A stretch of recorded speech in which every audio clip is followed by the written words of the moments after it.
ಸ್ವಾದ ರುಚಿ ಚಾನಲ್ಗೆ ಸ್ವಾಗತ ಸುಸ್ವಾಗತ. ದೀಪಾವಳಿಗೆ ಏನು ಸ್ವೀಟ್ ಮಾಡಬೇಕು ಅಂತ ಅಂದ್ಕೊತಾ ಇದ್ದೀರಾ? ಚಿರೋಟಿ ಮಾಡೋದು ತುಂಬ ಸುಲಭ. ಅದನ್ನು ಹೇಗೆ ಮಾಡೋದು ಅಂತ ನಾನು ಹೇಳ್ಕೊಡ್ತೀನಿ, ನೋಡೋಣ ಬನ್ನಿ. ನೋಡಿ ಎಷ್ಟು ಗರಿ ಗರಿಯಾಗಿದೆ. ಇದು ಮಾಡೋದು ತುಂಬ ಸುಲಭ. ಇದಕ್ಕೆ ಬೇಕಾಗಿರೋದು ಬೆಣ್ಣೆ ಮತ್ತು ಚಿರೋಟಿ ರವೆ.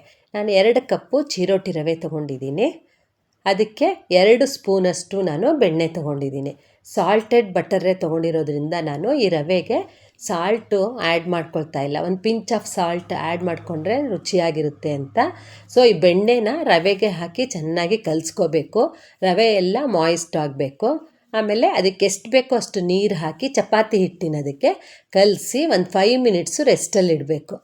ರೆಸ್ಟಲ್ಲಿ ಇಟ್ಟಾದಾಗ ನೋಡಿ ಎಷ್ಟು ಸಾಫ್ಟಾಗಿದೆ. ನಮಗೆ ಚಪಾತಿ ಉಂಡೆ ಎಷ್ಟು ತೊಗೊಳ್ತೀವೋ ಅಷ್ಟೇ ತೊಗೊಂಡು ನಾವು ತೆಳುವಾಗಿ ಲಟ್ಸ್ಕೋಬೇಕಾಗುತ್ತೆ. ನಾನು ಇದರೊಳಗೆ 6 ಉಂಡೆ ಆಯಿತು ನನಗೆ. ಅದಕ್ಕೆ ಸಾಟಿ ಬೇಕು ಅಂತ ಹೇಳಿ ನಾನು 5 ಚಮಚ ತುಪ್ಪ ಮತ್ತು 5 ಚಮಚ ಅಕ್ಕಿ ಹಿಟ್ಟು ಹಾಕಿ ಇದನ್ನು ಸಾಟಿ ರೆಡಿ ಮಾಡ್ಕೊಳ್ತಾ ಇದ್ದೀನಿ. ನೋಡಿ 5 ಚಮಚ ಅಕ್ಕಿ ಹಿಟ್ಟು ಬೆರೆಸ್ತಾ ಇದ್ದೀನಿ. ಬೇಕಾದರೆ ಕಾರ್ನ್ಫ್ಲೋರು ಯೂಸ್ ಮಾಡ್ಕೋಬೋದು. ನಾನು ಕಾರ್ನ್ಫ್ಲೋರ್ ಬದಲು ಅಕ್ಕಿ ಹಿಟ್ಟನ್ನು ಮಾತ್ರ ಉಪಯೋಗಿಸ್ಕೊಂಡು ಸಾಟಿ ರೆಡಿ ಮಾಡಿ ಇಟ್ಕೊಂಡಿದ್ದೀನಿ. ಈ ಥರ ತೆಳುವಾಗಿ ಲಟ್ಸ್ಕೋಬೇಕಾಗುತ್ತೆ.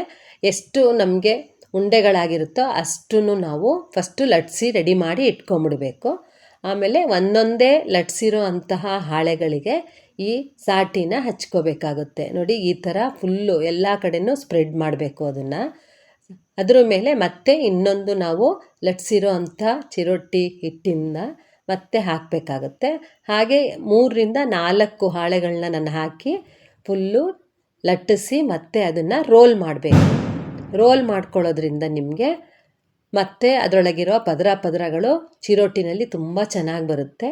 ನೋಡಿ ಈ ಥರ ಹಚ್ಕೋಬೇಕಾಗುತ್ತೆ. ಎಲ್ಲ ಸಾಟಿನೂ ಎಲ್ಲ ಕಡೆಯೂ ಸ್ಪ್ರೆಡ್ ಆಗಬೇಕು. ಒಂದೇ ಕಡೆ ಇತ್ತು ಅಂತಂದರೆ ನಾವು ಕರೆದಾಗ ಅದು ಗರಿ ಗರಿಯಾಗಿ ಬರಲ್ಲ ಮತ್ತು ಗೂಡು ಥರ ಬಿಟ್ಕೊಳ್ಳಲ್ಲ. ನೋಡಿ ಎಲ್ಲ ಕಡೆನೂ ಹಚ್ಕೋಬೇಕಾಗುತ್ತೆ. ಆಮೇಲೆ ಇದನ್ನು ರೋಲ್ ಮಾಡಬೇಕು. ಚೆನ್ನಾಗಿ ನೀವು ಟೈಟಾಗಿ ರೋಲ್ ಮಾಡಿಕೊಂಡು ನಿಮಗೆ ಎಷ್ಟೆಷ್ಟು ದಪ್ಪ ಬೇಕೋ ಅಷ್ಟಷ್ಟು ದಪ್ಪ ಉಂಡೆಗಳಾಗಿ ಕಟ್ ಮಾಡ್ಕೋಬೇಕಾಗುತ್ತೆ. ನಾನು ಇಷ್ಟಿಷ್ಟೇ ಸೈಜ್ ಸಾಕು ಅಂತಂದ್ಬಿಟ್ಟು ಚಿಕ್ಕ ಚಿರೋಟಿ ರೆಡಿ ಮಾಡ್ತಾಯಿದ್ದೀನಿ. ನಾನು ತುಂಬ ದೊಡ್ಡದು ಮಾಡ್ತಾಯಿಲ್ಲ. ಈ ಥರ ನೋಡಿ ಇಷ್ಟು ತೊಗೊಂಡಿರೋದು ನಾನು. ಇದನ್ನೇನು ಮಾಡಬೇಕು, ಈ ಥರ ಹಾಗೆ ಕೈಯಲ್ಲಿ ತಟ್ಕೋಬೇಕಾಗುತ್ತೆ. ಸೊ ಇದರಲ್ಲೇ ಬೆಣ್ಣೆದು ಅಂಶ ಇರೋದ್ರಿಂದ ತಟ್ಟೋದೇನು ಕಷ್ಟ ಆಗಲ್ಲ. ನಿಮಗೆ ಎಷ್ಟು ದಪ್ಪ ಬೇಕೋ ಅಷ್ಟು ದಪ್ಪ ತಟ್ಕೋಬೋದು. ಆ ಥರ ಒಂದು 3-4 ರೆಡಿ ಮಾಡಿ ಇಟ್ಕೊಂಡು ಎಣ್ಣೆ ಕಾಯಕ್ಕೆ ಇಡಬೇಕಾಗುತ್ತೆ.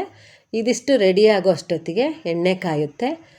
ಹಾಗಾಗಿ 3ರಿಂದ 4 ಜಾಸ್ತಿ ಎಣ್ಣೆ ಇತ್ತು ಅಂತಂದರೆ ನೀವು ಒಂದೇ ಸತಿ 3 ಅಥವಾ 4 ಒಟ್ಟಿಗೆ ಕರ್ಕೋಬೋದು. ನೋಡಿ ಅದು ಮೀಡಿಯಮ್ ಸೈಜ್ ಉರಿನಲ್ಲೇ ಕರಿಬೇಕು. ಹೈ ಫ್ಲೇಮ್ ಇಟ್ಬಿಟ್ರೆ ಬೇಗ ಸೀದೋದಂಗೆ ಆಗುತ್ತೆ, ಒಳಗಡೆ ಬೆಂದಿರಲ್ಲ. ಹಾಗಾಗಿ ಮೀಡಿಯಮ್ ಉರಿನಲ್ಲೇ ಇಟ್ಕೊಂಡು ನಿಧಾನಕ್ಕೆ ಬೇಯಿಸಬೇಕು. ನಿಮಗೆ ಗೋಲ್ಡನ್ ಬ್ರೌನ್ ಬರುತ್ತೆ ಕಲರು, ಆವಾಗ ಆಗಿರುತ್ತೆ. ಆವಾಗ ನೀವು ತೆಕ್ಕೋಬೋದು. ಹೀಗಾಗಿ ನೋಡಿ ಕರಿತಾ ಇದ್ದೀನಿ. ಇದು ನಿಧಾನಕ್ಕೆ ಬೇಯಬೇಕು. ಇದು ಈ ಬಣ್ಣ ಬಂದ ಕೂಡಲೇ ನಿಮಗೆ ಗೊತ್ತಾಗುತ್ತೆ ಗರಿ ಆಗಿರೋದು.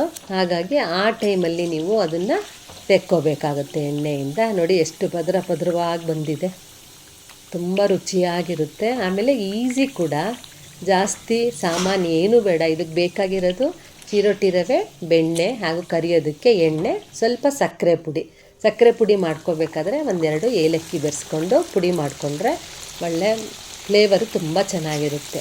ನೋಡಿ ನನಗೆ ಇದು 2 ಕಪ್ಪು ರವೆನಲ್ಲಿ ಸುಮಾರು 12ರಿಂದ 13 ಚಿರೋಟಿ ಆಗಿದೆ.